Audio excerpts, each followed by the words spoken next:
કેમ છો? મજામાં? હવે એક આપણા ગામમાં જતો હતો 2-3 દાડા પહેલાં એક ભાઈને મળવાનું હતું.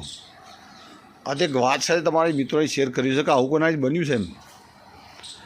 જતો હતો ને એટલે એક વાહમાં એક બેન બૂમો પાડતો હતો, જે કોઈક વળજ્યું ને એવી હતી, ભૂત વળજ્યું એવું.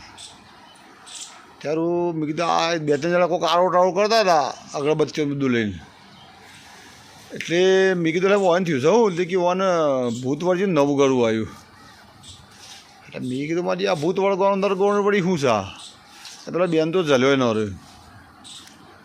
એટલે સારું મને તો નવે લાગ્યું કે આવું બધું હોય એમ કે કોઈ મી તો આટલી બધી ઉંમરમાં અમે આટલા ખેતરમાં કામ કરીએ છીએ, વગડે રાતે જવાનું થાય દાળે જવાનું થાય, તો કોઈ અમે તો આ ભૂત કંઈ સારું કશું જોયું નહીં, આમાં તો કોઈ કશું વળજ્યું નહીં.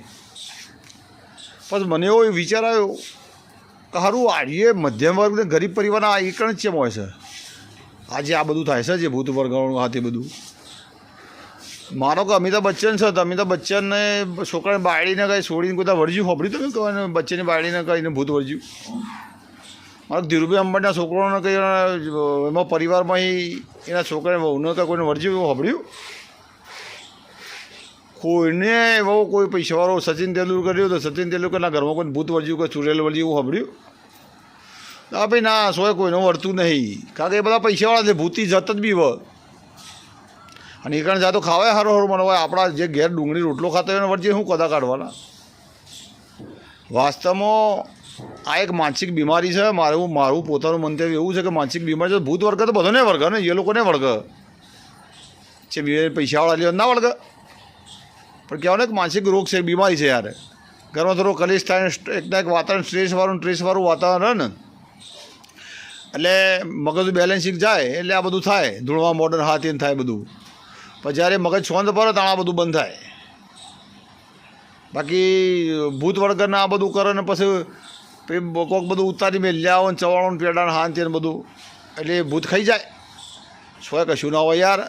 મારું પોતાનું વ્યક્તિગત એવું માનવું છે કે એક ટાઈપની માનસિક એક ટાઈપની બીમારી જ કહેવાય. સોય આવું હોય ને કે મેં તો આખી જિંદગી સોય ભૂત જોયું નહીં. એટલે કોઈ એમ કહે કે કોઈ તકલીફ તો દવાખાને લઈ જજો. સોય આવા ભૂત કાઢવાવાળા જે આવે છે ને બધા એવા ધંધે ના વળગતા ને કે રવાળા ચડશો નહીં તમે. સોય આવું હોય જ નહીં. તો હોય તો બધાના એક થાય ને.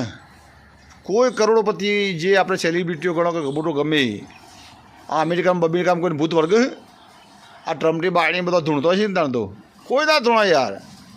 આ તો આ ઇન્ડિયામાં આ બધા ધંધા જલ્યા હા બરાબર છે.